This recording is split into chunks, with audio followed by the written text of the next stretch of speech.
So salary salary and salary. So hello दोस्तों, आप सभी का स्वागत है हमारे एक नई वीडियो में। आई होप आप सभी अच्छे होंगे। तो अगर आप एक फ्रेशर हैं और अच्छी जॉब की तलाश में हैं और एक अच्छी सैलरी स्ट्रक्चर की तलाश में, आपको जानना है सैलरीज के बारे में, तो आज की वीडियो स्पेशली आपके लिए बनाई गई है। आपके कमेंट्स को रीड करके मैंने सोचा कि एक वीडियो सैलरी स्ट्रक्चर पर बनानी चाहिए। और इस सैलरी स्ट्रक्चर में हम बात करेंगे IT एंड सॉफ्टवेयर डेवलपमेंट में जो सैलरी स्ट्रक्चर होता है, उसके साथ business and management, engineering, health care, finance, creative fields, BPO and customer support, government jobs, freelancing and gig economy, और जो फैक्टर्स है इन्फ्लुएंसिंग सैलरी, उसके बाद में लास्ट में हम डिस्कस करने वाले हैं। तो वीडियो ज़्यादा लंबा नहीं होगा, प्लीज़ इस वीडियो को एंड तक जरूर देखिएगा। अगर आपको भी अच्छी सैलरी चाहिए और किस सेक्टर में अच्छी सैलरी मिलती है एज ए फ्रेशर, वो सारी की सारी इस वीडियो में कवर करने वाले हैं। तो प्लीज़ इस वीडियो को एंड तक जरूर देखिएगा। तो शुरुआत करते हैं हम अपनी टॉप MNC कंपनीज की और टेक कंपनीज की। धीरे धीरे मैं आपको अपने एक चार्ट आपके सामने शेयर करने वाला हूँ और एक डेटा आपके साथ शेयर करने वाला हूँ, और एक एवरेज डेटा है और बहुत ही मुश्किल के साथ ही बनाई गई है। तो चलिए देखते हैं। सबसे पहले टाटा कंसल्टिंग इंजीनियर्स, इन्फोसिस, विप्रो, जो कि डिमांडिंग कंपनीज है इंडिया के अंदर में। अगर आप एक फ्रेशर हो तो वहाँ पे आपकी एक्सपेक्टेशन 3 LPA से लेकर 6 LPA तक जा सकती है। प्रोडक्ट बेस्ड जो कंपनीज होती है जैसे गूगल, अमेजॉन और माइक्रोसॉफ्ट जैसी कंपनियां, वहाँ पे आप 12 LPA से लेकर 20 LPA तक या उससे ज़्यादा भी एज ए फ्रेशर एक्सपेक्ट कर सकते हो। बट यहाँ पे ये है ना कि मान लीजिए 12 to 20 LPA एक एवरेज है, एक्सपेक्ट कर सकते हो। बट ये कभी कभी करोड़ में भी जाती है, लेकिन एक दो बच्चों को ही ये करोड़ का सैलरी पैकेज देखने को मिलता है, हर किसी को नहीं मिलता होगा, ठीक है। अब इसके साथ साथ स्टार्टअप जो कंपनियां, छोटी मोटी कंपनियां हैं जैसे स्विगी, जोमेटो, इनके जैसे और भी छोटी कंपनियां जो देख के बनाते हैं, जिनका टर्नओवर करोड़ में हो या लैक्स में हो, उनमें अगर आपको फंडिंग के रोल पे डिपेंड करता है कि आपको सैलरी कितने की देखने को मिले, तो इंडिया के अंदर में 4 LPA से लेकर 12 LPA तक जाता है मैक्सिमम एज अ फ्रेशर। अगर आप इंडिया में सॉफ्टवेयर डेवलपमेंट या IT सेक्टर्स में जॉब करना चाहते हो तो। इसके साथ साथ अगर आपका इंटरेस्ट बिजनेस एंड मैनेजमेंट में है, तो उसके लिए एक सैलरी स्ट्रक्चर ये है कि अगर आप एंट्री लेवल के जॉब्स पे जाते हो, जैसे कि बिजनेस एनालिस्ट करते हो, मार्केटिंग एग्जीक्यूटिव्स की रोल में जाना चाहते हो, तो 3 LPA से लेकर 6 LPA आप ज्वाइन कर सकते हो। नॉर्मली जो क्वालिफिकेशन होती है बीटेक, नॉन बीटेक वाले भी अप्लाई कर सकते हैं, डिप्लोमा वाले भी इसके फील्ड में जा सकते हैं, non graduate, graduate, under graduate, ये सारे के सारे इन सभी फील्ड में जा सकते हैं, ठीक है। अलग अलग सेक्टर्स की मैं बता रहा हूँ नाम। इसके बाद जो होता है प्रीमियम बी स्कूल, जैसे IIMS है और ISB है, यहाँ पे 10 LPA से लेकर 30 LPA या इससे ज़्यादा भी जाते हैं सैलरी स्ट्रक्चर। और अगर आप बात की जाए इंजीनियरिंग और नॉन IT सेक्टर की, तो कोर इंजीनियरिंग के जो रोल्स है जैसे कि इलेक्ट्रिकल, सिविल, मैकेनिकल, तो उनमें आपको 2.5 LPA से लेकर 6 LPA तक एवरेज, और उसके साथ साथ 8 LPA, 10 LPA based on your experience and certificate, ये वेरी करता है। टॉप की जो कंपनी है जैसे कि L&T, Tata steel, Jindal steel, वहाँ पे आपको अंडर ग्रेजुएट्स के लिए 3 LPA, 4 LPA का पैकेज देखने को मिलता है। आफ्टर ग्रेजुएशन बीटेक या एमटेक करने के बाद 8 LPA, 10 LPA, 12 LPA, ये वेरी करता है। हेल्थ केयर की बात की जैसे कि जो डॉक्टर्स होते हैं, MBBS ग्रेजुएट्स, 5 LPA से लेकर 10 LPA, एंड मैक्सिमम, एक एवरेज डेटा बता रहा हूँ, 5 से 10 LPA, मैक्सिमम ये क्रॉस कितने भी कर सकती है, वो उसका कोई रेंज एक्चुअल में है नहीं। अगर आप पैरामेडिकल स्टाफ बनना चाहते हो, नर्स, तो 2 LPA से लेकर 5 LPA, जो कि एक ऑन एन एवरेज इंडिया के अंदर में है।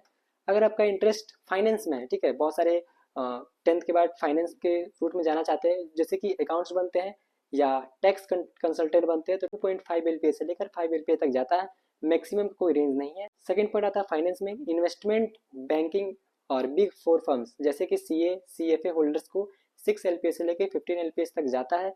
इसके बाद जो होते हैं ना क्रिएटिव फील्ड्स, इंडिया के अंदर में जॉब्स के अलावा कुछ और जॉब्स ऐसे भी जो क्रिएटिव चीज़ों में काम करती है, जैसे कि ग्राफिक डिजाइनर, राइटर और आर्टिस्ट, इसको 2 LPA से लेकर 5 LPA ऑन एन एवरेज देखा जा सकता है। हायर पे फॉर स्पेशलाइजेशन, फ्रीलांसिंग अगर करते हैं तो ये कहीं ऊपर नीचे वेरी कर सकता है, इसके अप टू 10 LPA, 12 LPA तक भी आप एक्सपेक्ट कर सकते हैं। हम बात करेंगे BPO एंड कस्टमर सपोर्ट, जैसे कि होता है ना कस्टमर सपोर्ट में कॉलिंग के लिए पर्पस के लिए जो जॉब्स होते हैं, call as a call centre का सिंपल वर्ड में बोला जाए, तो voice and non voice processes वहाँ पे होते हैं। 2 LPA से लेकर 4 LPA तक जाता है मिनिमम पैकेज। टीम लीडर अगर वहाँ पे काम कर रहे हो, एडवांस रोल्स में हो, तो ये 6 LPA, 7 LPA तक जा सकता है। अब बात करेंगे गवर्नमेंट जॉब्स की, तो starting salary as a crucial position जैसे SSC हो सकता है, बैंकिंग हो सकता है, तो आपको स्टार्टिंग 3 LPA से लेकर सिर्फ 6 LPA तक देखने को मिलता है। लेकिन जैसे जैसे आपका पोजीशन बढ़ता है, आपका एक्सपीरियंस बढ़ता है, अगर आप हायर गवर्नमेंट जॉब्स को क्रैक करना चाहते हैं, तो ये इससे काफ़ी ज़्यादा बढ़ के आगे तक जाता है, ठीक है। इसके बाद हायर पोस्ट जैसे कि UPSC है, PUCS की जो कंपनीज है, इसमें आपको और भी ज़्यादा हायर पैकेज देखने को मिलेगा, जैसे कि 8 LPA से लेकर 12 LPA, और ये इससे ज़्यादा तक। जैसे जैसे आपका वो बोल रहा हूँ ना, नंबर ऑफ पोजीशन बढ़ते जाएंगे, क्वालिफिकेशन बढ़ती जाएगी, पोस्ट बढ़ते जाएंगे, तो आपका सैलरी में भी इंक्रीमेंट बेसिकली देखने को मिलेगा ही। इसके बाद फ्रीलांसिंग की बात की जाए तो आप इजीली टाइपिंग स्किल्स से अपने आप आराम से 20 से 50 हज़ार महीने कमा सकते हो या उससे ज़्यादा भी कमा सकते हो। मैंने ऑलमोस्ट सारी चीज़ें बता दी। अभी हमने बात करी सैलरी स्ट्रक्चर के ऊपर, जैसे कि आईटी एंड सॉफ्टवेयर के बारे में मैंने बताया, बिजनेस एंड मैनेजमेंट के बारे में बताया, इंजीनियरिंग जो कि नॉन आईटीज में आते हैं उसके बारे में बताया, health care, finance, creative fields, BPO and customer support, government jobs, freelancing and gig economy. ये सारी के सारे जो इंडिया के अंदर में ज़्यादा डिमांडिंग है, ज़्यादा क्वेश्चंस पूछे जाते हैं और ज़्यादा बच्चे इन सब फील्ड में जाते हैं, इन सारे का salary structure on an average बता दिया। अब आप पे वो करता है कि आप किस फील्ड में जाना चाहते हो एज ए फ्रेशर, आफ्टर 10 कि आफ्टर 12 आप किस फील्ड में जाना चाहते हो, प्लीज़ अपन हमारे कमेंट सेक्शन में बताएं। अब हम बात कर लेते हैं कि फैक्टर इन्फ्लुएंसिंग सैलरी, सैलरी किन चीज़ों पे फैक्टर अफेक्ट कर सकता है। जैसे लोकेशंस होता है, अगर आप बड़े बड़े शहरों में जा रहे हो जैसे कि बेंगलोर हो सकता है, मुंबई हो सकता है, दिल्ली हो सकते हैं, यहाँ पे आपको टाइपिकली हायर सैलरी देखने को मिलेगा क्योंकि वहाँ पे महंगाई ज़्यादा है, रूम के जो रेंट्स है वो बहुत ज़्यादा हो जाते हैं, जो वहाँ के रहने का किराया है, आने जाने का किराया है वो बहुत ज़्यादा बढ़ जाता है, इसलिए आपको वहाँ पे थोड़ा सा सैलरी ज़्यादा देखने को मिलेगा। अगर आप रूरल एरियाज में जाते हो जहाँ पे महंगाई कम है, थोड़ी सुविधाएं कम है, तो वहाँ पे सैलरी भी कम थोड़ा देखने को मिलेगा क्योंकि वहाँ पे खर्चे भी कम होते हैं। एजुकेशन, अगर आप अंडर ग्रेजुएट हो या ग्रेजुएट हो तो आपको सैलरी में वेरिएशन बहुत ज़्यादा देखने को मिलेगा, क्योंकि अगर आप अंडर ग्रेजुएट हो तो सैलरी बेसिकली आपको कम देखने को मिलेगा क्योंकि आपका क्वालिफिकेशन थोड़ा सा कम है। लेकिन आप कहीं ना कहीं अगर जब ग्रेजुएट हो जाता है आपके पास हायर डिग्री है तो आप थोड़ा सा सैलरी ज़्यादा एक्सपेक्ट कर सकते हो इंडिया के अंदर में।